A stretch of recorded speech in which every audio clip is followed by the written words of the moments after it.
माँ जय माँ गुरुवर गुरुवर जय माँ गुरुवर गुरुवर।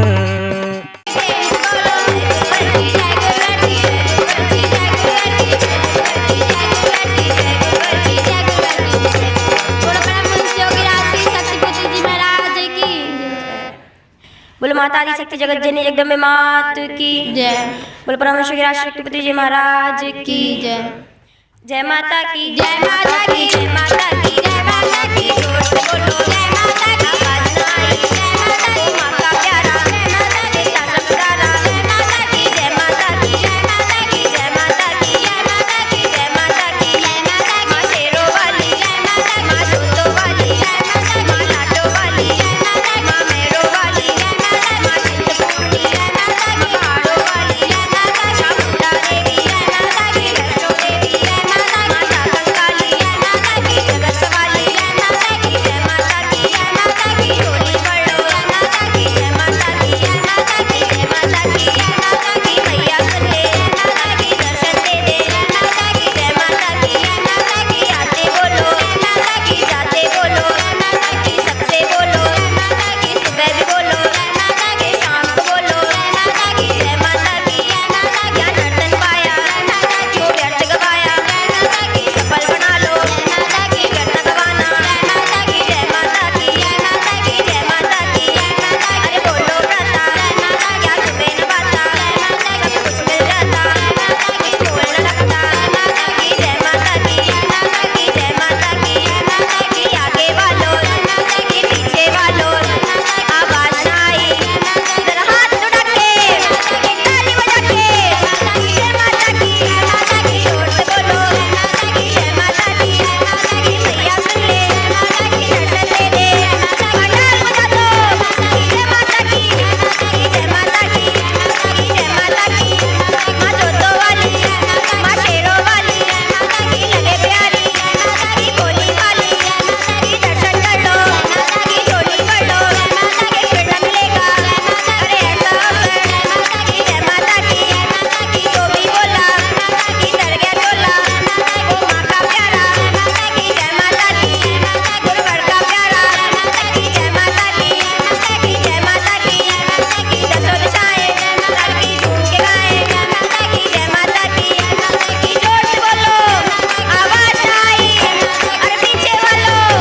जय माता की हाथ उठा के ताली बजा के पंडाल बजा दो जय माता की जय माता की अरे मैया आ गई की दर्शन कर लो की झोली भर लो की फिर न मिलेगा के ऐसा अवसर की जय माता की जय माता की जय माता की जय माता की जय माता की बोलो माता आदि शक्ति जगत जननी जगदम्बे मात की जय। बोलो परमेश्वर की राष्ट्रपति जी महाराज की जय। माता स्वरूपम देवी स्वरूपम देवी स्वरूपम प्रकृति स्वरूपम प्रकृति स्वरूपम प्रणम्यम प्रणम्यम प्रणम्यम प्रणम्यम। बोल माता आदि शक्ति जननी जगदमाते की। आज विजयदशमी के पर्व पर मैं यहाँ उपस्थित अपने समस्त शिष्यों, माँ के भक्तों, श्रद्धालुओं एवं इस शिविर व्यवस्था में लगे हुए अपने समस्त शिष्य कार्यकर्ताओं को अपने हृदय में धारण करता हुआ माता आदि शक्ति जगत जननी जगदम्बा का पूर्ण आशीर्वाद प्राप्त करता हुआ अपना पूर्ण आशीर्वाद आप समस्त लोगों को समर्पित करता हूँ।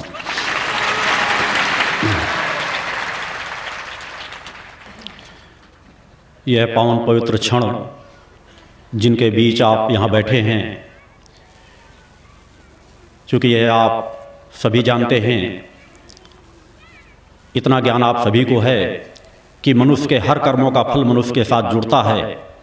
तो यही वह क्षण है जो किन्हीं न किसी संस्कारों के फलस्वरूप आप इस शिविर में यहाँ उपस्थित हैं, माँ के जयकारों का आनंद ले रहे हैं, चालीसा पाठ का लाभ ले रहे हैं, कहीं न कहीं कुछ न कुछ मन को एकाग्र करके यहाँ बैठे हैं। यही छोटी छोटी क्रियाएं यही छोटे छोटे आपके कर्म आपको सतमार्ग पर धीरे धीरे बढ़ाते चले जाते हैं। यहाँ आने से केवल इतना ही नहीं रहता कि जब मैं आपके समक्ष उपस्थित होऊंगा तभी आपको कुछ प्रदान करूंगा। यहाँ की ऊर्जा से हर पल आप स्वतः कुछ ना कुछ खींच रहे हैं। जो क्रम आप लोगों को यहाँ बताए गए हैं, यदि आप उनका पालन कर रहे हैं तो यहाँ की ऊर्जा कुछ ना कुछ आपके साथ स्वतः समाहित हो रही है। चाहते न चाहते प्रकृति सत्ता आपसे ऐसे कर्म करा रही है कि आपका समय सार्थक हो जाए। और मेरे जीवन का विजयदशमी पर्व पर पुनः एक बार आश्वासन आप लोगों को दिलाता हूं कि मेरे जीवन का एक संकल्प है कि मैं जीवन में एक बूंद जल भी किसी का ऋण नहीं रखता और ना भविष्य में कभी रखूंगा। आपके एक एक पल की कीमत आप लोगों को प्रदान करता हूं। मेरे पास जो है, मां की जो कृपा है, केवल वही आपको लुटा सकता हूं। मेरे पास जो ऊर्जा शक्ति है, जो मां ने दे रखी है, चेतना शक्ति दे रखी है, नित्य की मेरी जो साधनाएं हैं, क्योंकि मैंने जीवन का एक एक पल समाज कल्याण को समर्पित किया है, उन साधना का जो मेरा संकल्प रहता है, उन शिविरों के माध्यम से, नित्य अपनी ध्यान साधना के माध्यम से जन कल्याण के लिए ही समर्पित की जाती है। आप कभी मेरे शिविर के लिए घर से चल रहे हों, घर में बैठकर यहाँ के लिए चिंतन कर रहे हों, क्योंकि मैं जानता हूं कि अगर मेरे विचारों को सुनकर, मेरे चिंतनों को सुनकर, मेरे शिष्यों द्वारा यदि मेरे विचार आप लोगों को कोई अवगत कराए जाते हैं, उनसे यदि 1 मिनट का ध्यान भी आपका मेरे ओर खिंचता है तो मैं अपने आप को सोचता हुआ आप मेरे ऊपर ऋण कर रहे हैं। और साधक कभी भी, कोई चैतन्य योगी कभी भी अपने आप को ऋणी बनाकर नहीं रखता, क्योंकि मैं जानता हूं या तो आप मेरे विचारों से प्रभावित होकर मेरे पास आ रहे होंगे, या मेरे चिंतनों को सुन करके आप मेरे गुणगान कर रहे होंगे, या कहीं ना कहीं मेरे मंत्रों का जाप कर रहे होंगे। यदि मैं उनका फल न दे सका तो इस ऋण को लेकर मैं कभी माँ की, जो मैंने कहा कि हर पल में केवल एक चीज पर ध्यान रखता हूं कि मेरे और माँ की वो जो कड़ी जुड़ी हुई है उस पर कभी जंग न लगने पाए। और जंग तभी नहीं लग सकती जब मैं कभी किसी का ऋण अपने ऊपर न रखूं। मेरे पास जो है वह आप लोगों को प्रदान करता हूं। वो चेतना तरंगे आपकी कार्य क्षमता जागृत करती हैं। सभी क्षेत्रों में आपकी जो समस्याएं हैं उनमें निदान के लिए हो सकता है आप अलग अलग भावनाओं से कुछ मांगना चाहें, मगर एक चीज में ही सब कुछ सार जुड़ा रहता है। मैं अपना पूर्णत्व का आशीर्वाद आप लोगों को जिस समय समर्पित करता हूं, उन चेतना तरंगों का प्रवाह आपकी ओर छोड़ता हूं। पूर्णत्व के आशीर्वाद में सब भाव आ जाते हैं। आपकी कोई कामना हो, कोई चिंतन हो, क्योंकि आपको मिलेगा वही जिसकी आप पात्रता रखते हैं। जो मैंने कल और परसों के चिंतन में दिए कि कभी भी अपने इष्ट गुरु और प्रकट सत्ता को अपने शब्द समर्पित नहीं करना चाहिए कि हमारा ऐसा हम जैसा चाहते हैं वैसा हो, क्योंकि आपका गुरु आपसे ज्यादा इस चीज का अनुभव रखता है कि आपके लिए क्या हितकर है, क्या अहितकर है। वह प्रकट सत्ता, सर्वशक्तिमान सत्ता हम आपसे ज्यादा जानते हैं कि मुझे किस चीज की आवश्यकता है, आपको किस चीज की आवश्यकता है, किस चीज में मेरा कल्याण है, किस चीज में आपका कल्याण है। तो उस प्रकट सत्ता के सामने अपनी बातें रखना बार बार हमारे लिए सिर्फ नादानी होती है। अतः आपका गुरु हर पल आपके साथ रहता है, आपके एक एक क्षणों की आपको कीमत वसूल करके देता है, क्योंकि जो गुरुवर के पास है आपके, वह सब कुछ आपका है। आज विजयदशमी पर्व पर जो मैं जिस क्षेत्र की ओर आपको आगे बढ़ा करके ले जाना चाह रहा हूं,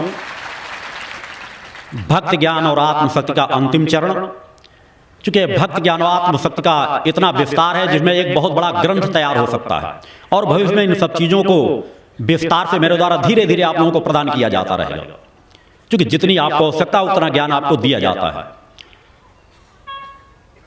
आगे के वर्षों में जो मैंने 23 जनवरी को कहा था कि धीरे धीरे आप लोगों को साधना पथ की ओर ले जाऊंगा, क्योंकि पूर्व में अनेकों बार मैंने अपने बारे में बताया, यहाँ के बारे में बताया, सब कुछ उन बीच बीच के चिंतनों में अध्यात्म के कहीं न कहीं वो संकेत मैंने दिए। ये सब भक्त ज्ञान और आत्मशक्ति के चिंतन कोटेशन आप लोगों को बहुत पहले मेरे द्वारा दिए गए थे, मगर संक्षिप्त चिंतनों के साथ। कभी नहीं बताया गया कि अष्टमी, नवमी और विजयदशमी पर्व का प्रभाव क्या होता है, हम किस प्रकार भक्त ज्ञान और आत्मशक्ति की गहराई में धीरे धीरे किस प्रकार जाएं। आत्म तत्व के बारे में मेरे द्वारा विस्तार चिंतन है, मगर आत्म तत्व को हम चैतन्य किस प्रकार बनाएं। हर चीज, जिस तरह कुएं से पानी निकालने के लिए बाल्टी और रस्सी की जरूरत पड़ती है, उसी तरह अगर हम आत्म चेतना को चैतन्य बनाए तो किस प्रकार चैतन्य बनाएं। उसी क्रम में भक्त ज्ञान और आत्मशक्ति, जिस तरह मैंने कहा कि भक्त के लिए भाव की आवश्यकता होती है, भक्त के लिए समर्पण की आवश्यकता होती है, कि आपका निष्ठा विश्वास उस अटूट भाव को लेकर के बैठे कि हमारे भक्त में कोई विकल्प नहीं आएगा। और ज्ञान के लिए साधना पथ को तय करने की जरूरत होती है। यदि आप ज्ञान पथ पे बढ़ना चाहते हैं, अध्यात्म ज्ञान अर्जित करना चाहते हैं, आत्मज्ञान अर्जित करना चाहते हैं, तो साधनाएं आपको करना ही पड़ेगा। जो क्रम आपको बताए जाते हैं उन साधना पथों में धीरे धीरे बढ़ें, साधना दो प्रकार की होती है, एक आत्म चेतना के लिए, आत्म तत्व को प्राप्त करने के लिए, एक देवी देवताओं की शक्तियों को प्राप्त करने के लिए। जो मंत्र दिए जाते हैं उनसे देवी देवताओं की शक्ति ऊर्जा प्राप्त होती है, आत्म शक्ति भी धीरे धीरे चैतन्य होती है। कुछ क्रम ऐसे होते हैं जिसमें आत्म शक्ति प्रभाव रूप से चैतन्य पहले होती है, फिर प्रकट सत्ता से संबंधों को जोड़ती है, क्योंकि मूल सार हमारा वहीं पर छिपा हुआ है।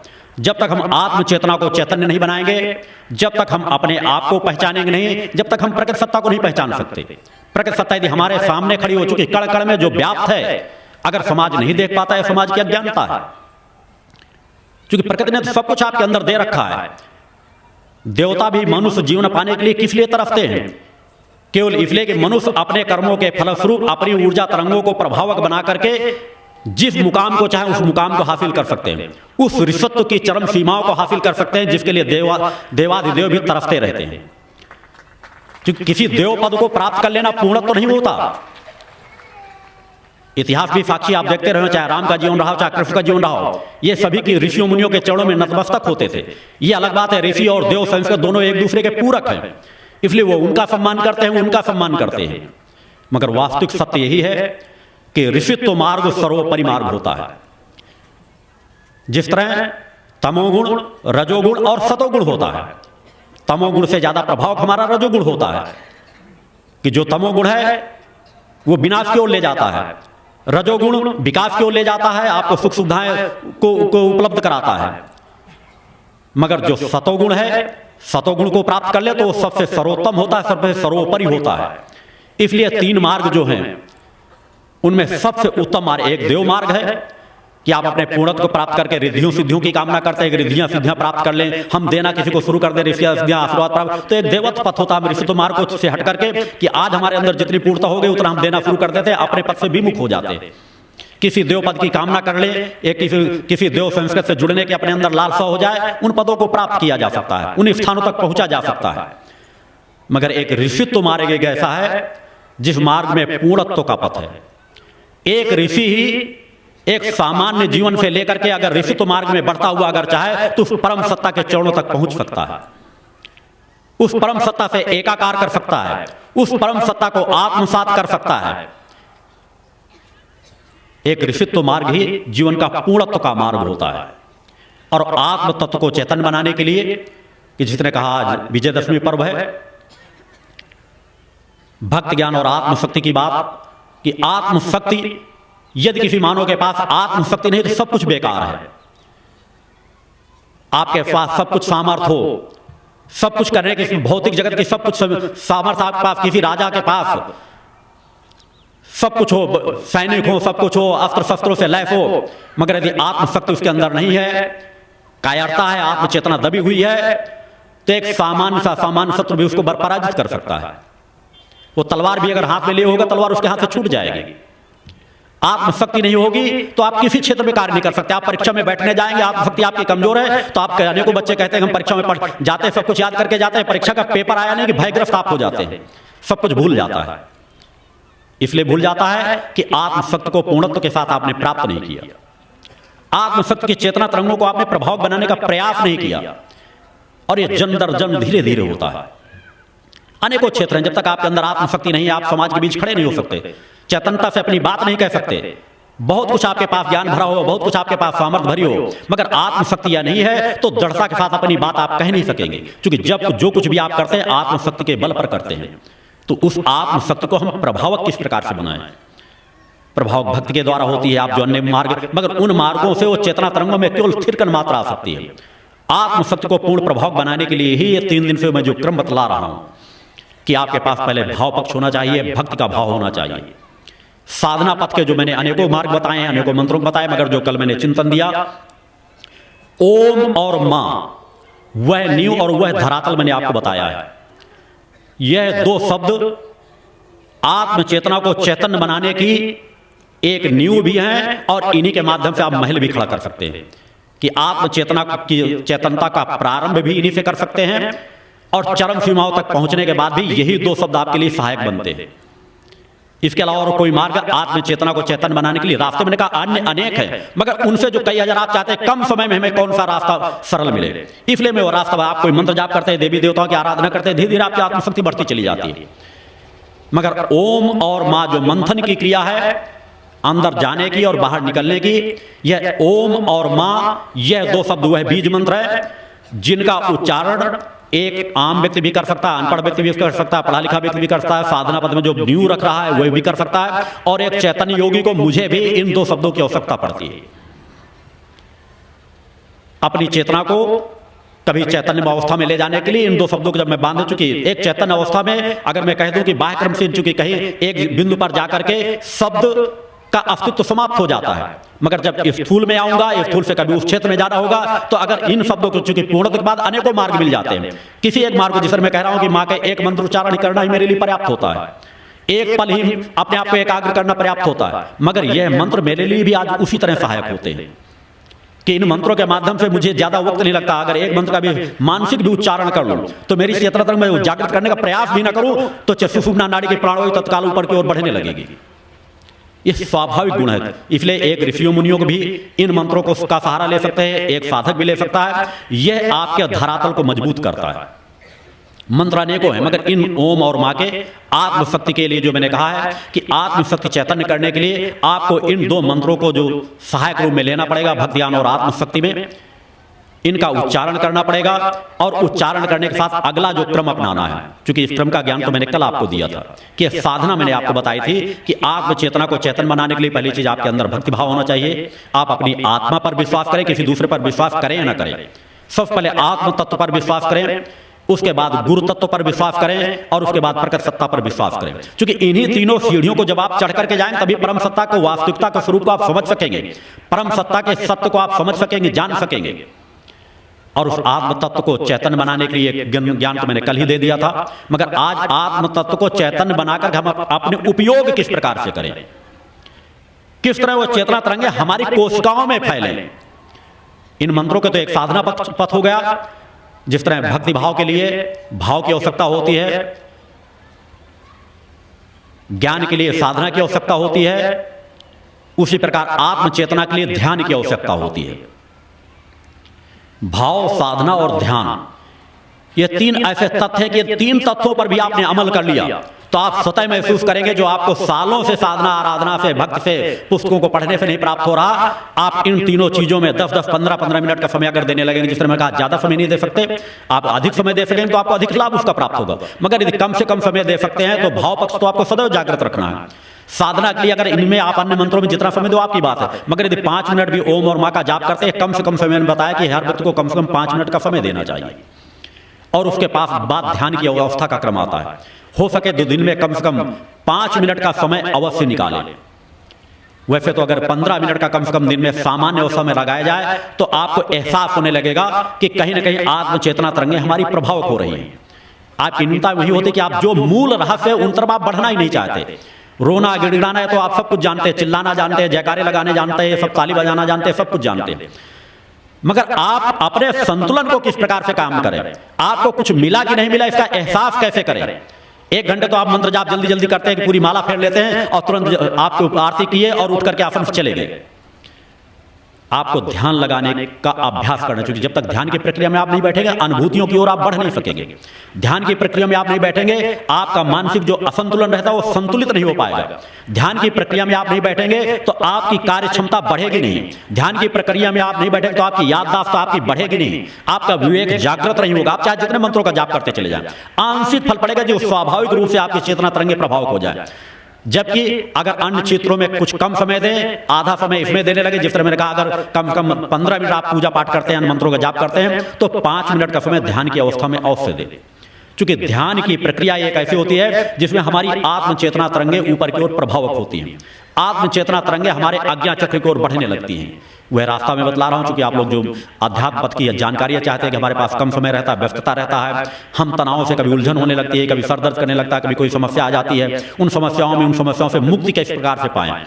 यहाँ तो हमारी बैटरी चार्ज हो जाती है, घरों में जाते हैं हमारी बैटरी डिस्चार्ज क्यों हो जाती है, यहाँ आते हमें भक्ति भाव जागृत होता है, यहाँ आते हैं तो हमारा समय का सदुपयोग हो जाता है। उनके लिए मैंने अनेकों रास्ते बताए और आज सायंकाल भी उन रास्तों के बारे में कुछ और जानकारी दूंगा। जो आपकी बैटरी चार्ज होने की बात, कि बैटरी तो अंदर चार्जर आपके पास है, सब कुछ आपके पास है, उस कनेक्शन को सिर्फ आपको जोड़ना है। सातों चक्रों की ओर उस कनेक्शन के तार भी पड़ा हुआ है। अंतिम बिंदु पर जो आपके मूलाधार पर वो तार आपस में टच नहीं है, उनको टच करने का अभ्यास करना है। और टच करने का अभ्यास किस प्रकार होगा? जिस तरह आप पुस्तकों में जितनी कुंडली चेतना जागृत करने की जितनी भी पुस्तकें रखी हैं, आप जीवन पर्यंत लगा देंगे तो एक चेतना तरंग भी आपके आज्ञा चक्र को स्पर्श नहीं कर सकेगी। क्योंकि उसमें जिस तरह बताया गया कि मूलाधार में ध्यान लगाते रहो, फिर इस चक्र में ध्यान लगाओ, इस चक्र में ऐसा ध्यान करो, इस चक्र में ऐसा ध्यान करो। मैंने आपको मूल रहस्य बताया, रहस्य की जानकारी मैंने दी है कि आज्ञा चक्र आपका राजा चक्र होता है, जिसे तीसरा नेत्र कहते हैं। क्योंकि आप स्थूल जगत में तो इन दो नेत्रों से सब कुछ देख सकते हैं, फिर आपको कुछ आगे हासिल करने की जरूरत नहीं, मगर आप जब तक अपने तीसरे नेत्र को प्रभाव नहीं बनाएंगे, जब तक आप पहले अपने अंदर की ही चेतना तत्व को एहसास नहीं कर सकेंगे, महसूस नहीं कर सकेंगे, जान नहीं सकेंगे। इन दो नेत्रों पर तक ही अगर आप सीमित रहे, तीसरे नेत्र को आपने प्रभावक नहीं बनाया, आज्ञा चक्र को, राजा चक्र को अगर आपने सामर्थ्य नहीं प्रदान की, क्योंकि सामर्थ्य आपकी फैली हुई है, भटकी हुई है, उस सामर्थ्य को संचित करके राजा चक्र की शरण में, चूंकि आपके अंदर विवेक, बुद्धि विवेक जितना जो कुछ है, उसके माध्यम से पहले आप राजा चक्र, चूंकि आपके अंदर जो बाह्य सोचना, आपका जो मन है, मैंने कहा कि जिस प्रकार से एक नाली हो, उस गंदी नाली में अगर हम साफ पानी भी डालना शुरू करेंगे तो बाहर जाके पहले गंदा पानी ही निकलेगा, और साफ नाली में अगर पानी साफ डालना शुरू कर देंगे तो साफ पानी ही निकलना शुरू होगा। तो हमारे अंदर जो विचार है, मन है, यदि मन को हम दूसरे क्षेत्रों में घुमा के लग जाएंगे, दूसरे चक्रों में पहले डालना शुरू कर देंगे तो हमारे विचार भटकने लगेंगे, क्योंकि आपको एहसास ही नहीं कि इन चक्रों की अच्छाइयां और बुराइयां क्या है। मूलाधार, जब मूलाधार में मात्र थिरकन मात्र होने लगती है, आपके अध्यात्म प्रति रुचि पैदा होगी, मगर क्रोध का आवेग आवश्यकता से ज्यादा बढ़ेगा, तीव्रता आएगी, यहां तक कि कई बार लोग मानसिक असंतुलन के शिकार हो जाते हैं। ब्लड प्रेशर आवश्यकता से ज्यादा हाई हो सकता है यदि आप केवल मूलाधार को, चक्र को ही जगाने का प्रयास करेंगे। मूलाधार में हल्की सी थिरकन आने लगेगी, मूलाधार में हल्की चेतना। आप देखते हैं कि जब गुरु जी हम पूजा पाठ में थे तो हमको क्रोध बढ़ने लगता है, क्योंकि इन चक्रों का स्वाभाविक गुण है। शांत कुंडली चेतना में जब थिरकन होगी, मूलाधार में थिरकन पैदा होगी, तो हमारे ऊपर जो आवरण पड़े हुए हैं, उन आवरण में पहले जिस तरह अगर एक घड़े में गंदा कचरा भरा हुआ हो, उसमें पानी डालें तो पहले उफन करके वो गंदा कचरा ही ऊपर आएगा। तो हमारी सुषुम्ना नाड़ी जो है, सुषुम्ना नाड़ी का गुण है, चूंकि सुषुम्ना नाड़ी के ऊपर जो आवरण पड़े हैं, अंदर थिरकन मात्र होगी तो आपके पास क्रोध आवश्यकता से ज्यादा बढ़ना शुरू हो जाएगा। धर्म प्रति आस्था तो कायम होगी। मूलाधार में हल्की थिरकन की मैं बात कर रहा हूं, पूर्ण कुंडली चेतना का तो एक तत्व अलग है, क्योंकि उसकी अभी ना आपको ज्ञान की आवश्यकता है, और जो जो आप आगे क्रम बढ़ते जाएंगे, चूंकि विस्तार उन चीजों पर जाऊंगे तो एक एक चक्र पर पूरा एक एक ग्रंथ तैयार हो सकता है प्रमुख, जो आपके साथ तुरंत लागू हो जाता है। आप कहते हैं हमारे अंदर क्रोध बढ़ने लगता है, आवेश आने लगता है, उलझन ज्यादा आती है, जो कुछ लगता है कि जो कल तक घर के जो साथी थे उन्हीं के प्रति हमारा आवेश बढ़ने, छोटी छोटी बातों में हम क्रोध करने लगते हैं। स्वाधिष्ठान चक्र की ओर बढ़ेंगे, काम वासना इतनी तीव्र वेग से हावी होती है कि व्यक्ति कई बार मानसिक असंतुलन का शिकार हो जाता है। आप पहले भले कहते रहे कि मुझे मेरे अंदर वासना नहीं रहती, वासनात्मक भाव नहीं आता, मगर जब आप मूलाधार से स्वाधिष्ठान चक्र की ओर बढ़ेंगे, चूंकि सब चक्र हैं आपके, उन चक्रों की ओर बढ़ेंगे तो काम वासना इतनी तीव्र वेग से आती, कई लोग जैसे पत्र लिखा करते हैं, गुरुदेव जी ऐसे भाव पैदा हो जाते हैं, कई बार अपने इष्टों के प्रति विचार भटकने लगते हैं, भाव पैदा होते हैं, उलझन आ जाती, तनाव आ जाती, सब ये स्वाभाविक कर्म है। इन ग्रंथियों का स्वाभाविक क्रम है कि आपके अंदर काम और क्रोध बड़ी तीव्र गति से बढ़ेगा। आपने सोचा भी नहीं होगा क्या मेरे अंदर भी इस तरह के विचार आ सकते हैं, जिस तरह के विचार अचानक पनपने शुरू हो गए। बड़ा सत्य पथ की ओर रहेंगे, विचार दूसरे ओर भटक रहे हैं, आपके अंगों में बाह्य क्रम में प्रभाव फैलने लगेगा। मगर वहीं जब और आप आगे बढ़ते हैं, मणिपुर चक्र पर पहुंचेंगे, नाभि चक्र पर पहुंचेंगे, तो आपके अच्छे अच्छे मिष्ठान पकवान, अच्छी अच्छी चीजें, आपको टेस्टी चीजें खाने के आप आदि होने का भाव आपको होने लगेगा कि अच्छी से अच्छी चीज हम खाएं, अच्छी से अच्छी चीजों को। क्योंकि एक पक्ष ये एक सामान्य पक्ष जो आपके गृहस्थ लोगों के साथ लागू होता है। इसके अलावा इसके अंदर के विस्तार क्या है, इनको किस तरह कंट्रोल किया जाता है, उनकी संक्षिप्त जानकारी आज दूंगा कि विचार स्वाभाविक आप लोगों के साथ जुड़ते हैं। अनाहत चक्र की ओर जब हम बढ़ते हैं तो हमें मोह माया जरूर से ज्यादा घेरने लगेगी, आवश्यकता से ज्यादा लोगों से लगाव, चूंकि अनाहत चक्र का हृदय पक्ष है। हमारे रिश्ते नातों प्रति और ज्यादा लगाव बढ़ेगा, और ज्यादा मोह माया आएगी। रास्ता हम बढ़ रहे हैं सतपथ की ओर, मगर जा किधर रहे हैं, चूंकि ऊर्जा की दिशा कहां जा रही है। उन चक्रों की यदि हमने केवल थिरकन, चुकी पूर्ण कुंडली चेतना जागृत करना इतना आसान नहीं है, मगर यदि थिरकन मात्र दे देते हैं उन चक्रों में, तो उन चक्रों का बाहर जो पहले उपयोग होगा, जहां हम उपयोग जीवन पर्यंत लेते चले आए हैं, जन्म दर जन्म लेते चले आए, जहां पे हमारे तार जुड़े हुए हैं, हमारी ऊर्जा पहले वहीं भगना शुरू कर देगी। क्योंकि जिस तरह अगर बिजली का करंट दौड़ाया जाए तो जहां तार पहले हमने फैला रखे हैं, तो पहले वहीं विद्युत वहीं पर जाएगा, उन्हीं जगहों में फैलना शुरू हो जाएगी। और हम किसी एक बिंदु पर ले जाने चाहते हैं तो उन सभी तारों को धीरे धीरे काटते हुए हमको उस जगह पे ले जाना पड़ेगा जिस जगह पे जाकर के हमारा मन मस्तिष्क से एकाग्र हो सके। विशुद्ध चक्र पर जब आप जाएंगे, कंठ चक्र पर जब आप जाएंगे, तो आपको लगेगा कि मेरे पास वाक शक्ति पैदा हो रही है। क्रोध, आवेश, वासना, ये सब चीजों बन चुकी है, एक साथ नहीं होते, एक साथ सभी के तार जुड़ते चले जाते हैं। आप छोटी छोटी बातों में किसी को कुछ शब्द कह बक देंगे, किसी के लिए कुछ शब्द कह देंगे, किसी को श्राप देने लग जाए, किसी को तुम्हारा ऐसा हो जाए, तुम्हारा ऐसा हित हो जाए, नाना प्रकार दुश्मन का ऐसा नष्ट हो जाए, दुश्मन का अस्तित्व समाप्त हो जाए, या दूसरों के बारे में नाना प्रकार के भाव पक्ष निश्चित रूप से आप जाकर आप रोक नहीं पाएंगे। ये जितने चक्र नीचे के हैं, चारों चक्र सदैव, यदि गुरु का मार्गदर्शन नहीं है, गुरु की कृपा आपके पास नहीं है, गुरु की चेतना तरंगे आपकी सहायता नहीं कर रही, तो निश्चित है अच्छे से अच्छे योगी भी भटक करके रसातल में चले जाते हैं। आचार्य रजनीश का जीवन क्यों भटका? केवल इन्हीं क्रम में, बाद में धीरे धीरे वो ध्यान की अवस्था की ओर बातें, उनके चिंतन, उनका पूरा साहित्य पढ़ करके आप देखें, पूरा जीवन एकदम अशांत था। कोई वास्तविक सत्यता का ज्ञान नहीं दे सके कि वास्तव में शुरुआत कैसे की जाए और अंत कैसे पहुंचा जाए। खुद का जीवन वासनाओं में भटक गया, संभोग से समाज की बात कहने लगे, क्योंकि वो आपको सत्य लगेगा, वही लोग आपको सत्य लगने लगेगा जीवन का यही सत्य है। और उनके साथ चूंकि जब उन चक्रों का अगर चेतनाएं ज्यादा प्रभावक होंगी तो इतनी दृढ़ता से आप अपनी बात कह देंगे कि दूसरा उसके सामने लगे कि आप जो कह रहे हैं सत्य कह रहे हैं, मगर सत्य वो नहीं होता। इसलिए मैंने कहा समाज का मार्गदर्शन तब तक नहीं करना चाहिए जब तक अपने पूर्णत्व आत्म तत्व को हम प्राप्त न कर लें। आपको आलस्य आएगा, नींद आएगी, इन सब चक्रों के स्वाभाविक गुण, आपकी ऊर्जा तो जागृत होगी, भाव पक्ष तो आपको उधर बार बार खींचेगा, मगर वही की ऊर्जा उधर से आएगी, बेकार में चलती चली जाएगी। जिस तरह आप धन तो कमा रहे हैं मगर शराबी और जुआड़ी बन गए तो शराब और जुए पूरा नष्ट होता चला जाएगा, आपके धन चाहे जितना आप कमाते चले जाए।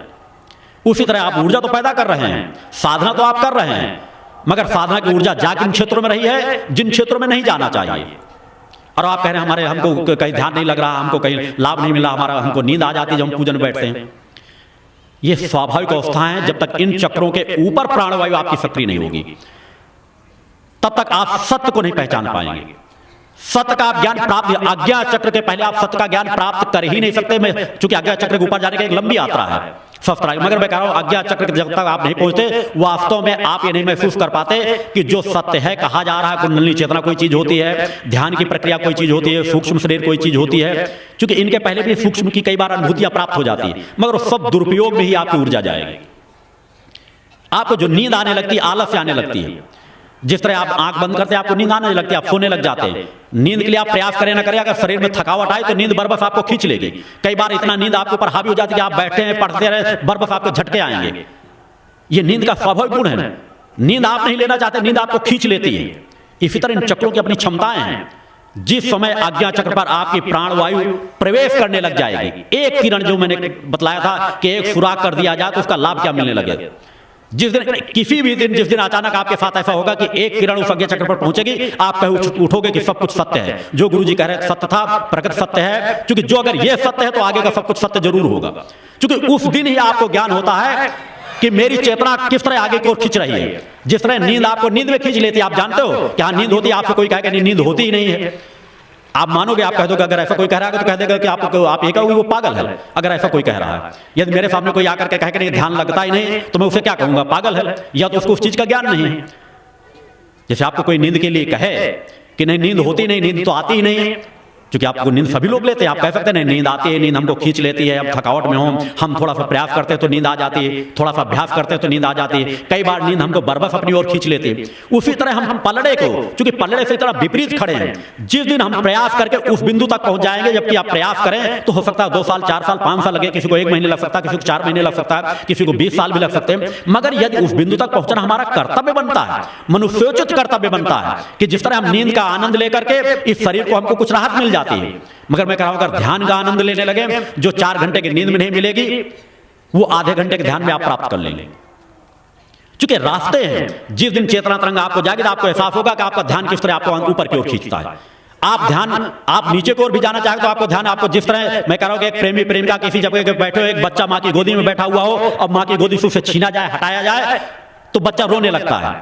जिस तरह आप आवश्यकता से ज्यादा नींद में हो, किसी बच्चे को कहे कि बेटा भोजन कर लो, जाके बैठ के पढ़ो, तो लोग उसको लगता है जैसे कोई मार रहा हो, उसे लगे बस नींद ही मेरे लिए सब कुछ है, खाना मिले चाहे मिले सब कुछ बेकार है। उस दिन आपको सत्य का भान होगा। जिस दिन आपका ध्यान आपकी ओर खींचने लगा, आपको लगे नहीं मेरे शरीर में तो कुछ है, वह है जो सामान्य तौर पर नहीं मैं देख पाता था, वह है जो मुझको कहीं ना कहीं ऊपर बरबस अपनी ओर खींच रहा है। या देवी सर्वभूतेषु शक्ति रूपेण संस्था नमस्तस्यै नमस्तस्यै नमस्तस्यै नमो नमः। युग वंदनीय धर्म सम्राट युग चेतना पुरुष सदगुरुदेव परमहंस योगी राज श्री शक्ति पुत्र जी महाराज के पावन श्री चरणों में नमन वंदन प्रणाम। तप योग ध्यान साधना की पावन स्थली धर्मधुरी पंच ज्योति शक्ति तीर्थ सिद्धाश्रम की स्थापना मध्य प्रदेश के शहडोल जिले की व्यवहारी तहसील में परम पूज्य गुरुवर श्री के द्वारा दिनांक 23/1/1997 को की गई है, जहां पर 15/4/1997 से श्री दुर्गा चालीसा अखंड पाठ मंदिर में अनवरत अनंत काल के लिए श्री दुर्गा चालीसा का पाठ जन जन के कल्याण हेतु चल रहा है। परम पूज्य गुरुवर श्री के द्वारा नित्य प्रति प्रातः एवं सायंकालीन वेला में माता भगवती आदि शक्ति जगत जननी दुर्गा जी सहित देवी देवताओं एवं सहायक शक्तियों की आरती संपन्न की जाती है। मूल ध्वज साधना मंदिर में भी नित्य प्रति होने वाली प्रातः एवं सायंकालीन वेला की आरती में भक्त उपस्थित होते हैं तथा मानसिक शारीरिक समस्याओं के निवारण के साथ ही सुख शांति समृद्धि का आशीर्वाद प्राप्त करते हैं। परम पूज्य गुरुवर श्री से नित्य प्रति प्रातः एवं सायंकालीन मिलने के निःशुल्क क्रम में माँ के भक्त व परम पूज्य गुरुवर श्री के शिष्य अपनी मनोभावना को श्री गुरु चरणों में समर्पित करके समुचित समाधान व आशीर्वाद प्राप्त करते हैं। परम पूज्य गुरुवर श्री अब तक 1 करोड़ से अधिक भक्तों से व्यक्तिगत रूप से मिलकर उन्हें यथोचित निर्देशन प्रदान कर चुके हैं। परम पूज्य गुरुवर श्री से मिलकर उचित दिशा निर्देशन प्राप्त करके संकल्पित होकर करोड़ों लोगों ने नशे मांसाहार से मुक्त चरित्रवान एवं चेतनावान जीवन अपनाया है और वर्तमान में भी नित्य प्रति सैकड़ों लोग नशा मुक्त होने के लिए सिद्धाश्रम पहुंचते हैं। परम पूज्य गुरुवर श्री के 20 लाख से भी अधिक दीक्षा प्राप्त शिष्य हैं, जो वर्तमान के अनीति अन्याय अधर्म से ग्रसित भयावह वातावरण में भी माँ की पावन ज्योति से प्रज्वलित अपने घरों में मामय वातावरण के मध्य साधनात्मक जीवन जीते हुए आत्म कल्याण एवं जन कल्याण के पथ पर अग्रसर हैं।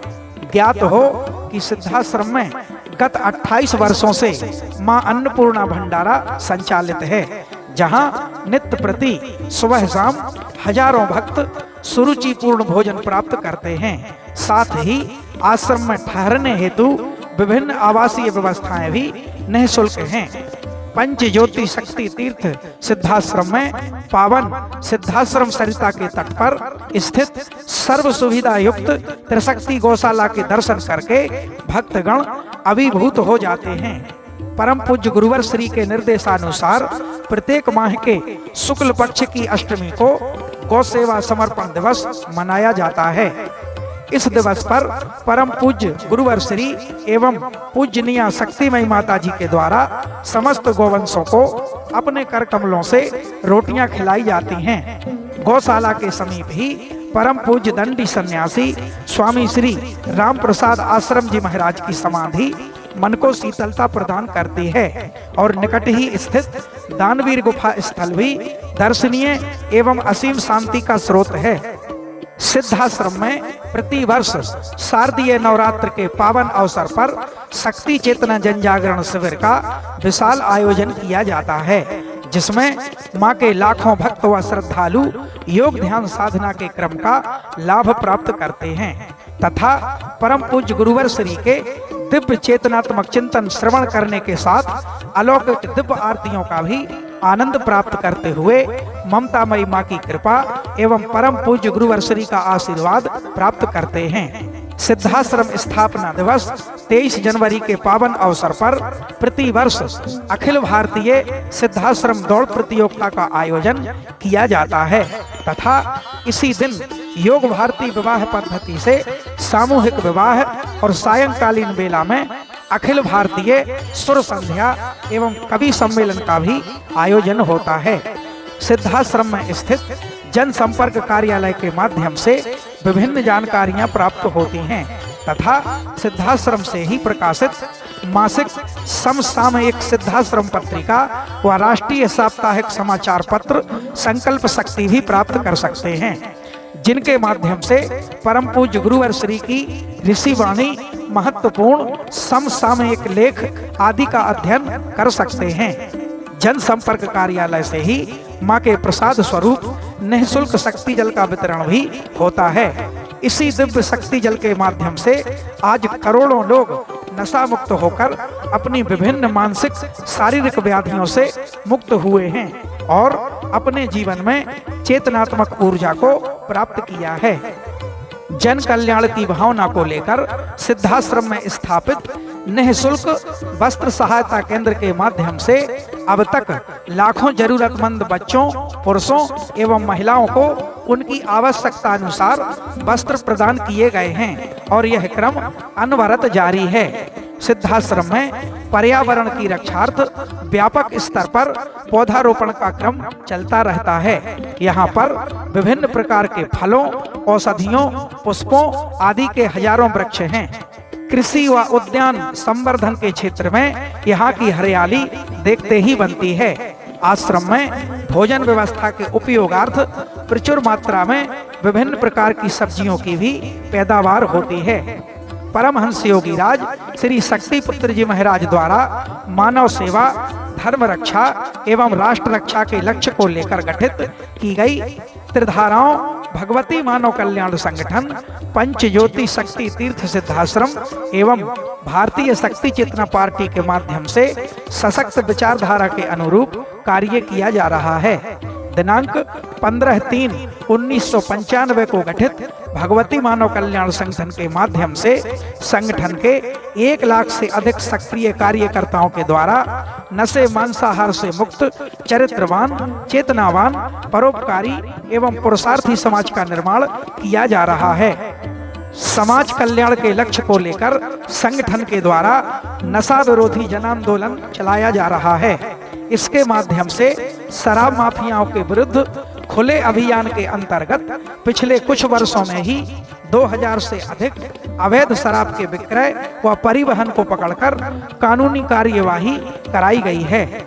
इस अभियान में संगठन एवं पार्टी के हजारों सक्रिय एवं जुझारू महिला व पुरुष कार्यकर्ता दिन रात लगे हुए हैं। समाज को शुद्ध औषधियों एवं खाद्य पदार्थों की उत्कृष्ट उपलब्धता सुनिश्चित कराने के उद्देश्य से Siddhashram Ayurveda and food product private limited के अंतर्गत विभिन्न प्रकार के उत्पादों का लगातार निर्माण किया जा रहा है, जिन्हें आप प्रतिष्ठान से संपर्क करके प्राप्त कर सकते हैं। साथ ही व्यापार की दृष्टि से कार्य करने के इच्छुक सदस्य एजेंसी प्राप्त करने हेतु संपर्क कर सकते हैं।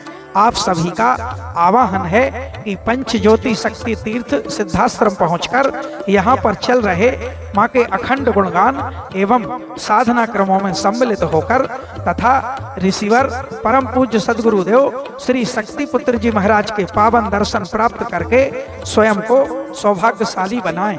साथ ही मानवता की सेवा, धर्म रक्षा एवं राष्ट्र रक्षा के लक्ष्यों में सहभागी बनने हेतु भगवती मानव कल्याण संगठन आप सभी का सादर आह्वान करता है। जय माता की, जय गुरुवर की। जय मां, जय मां।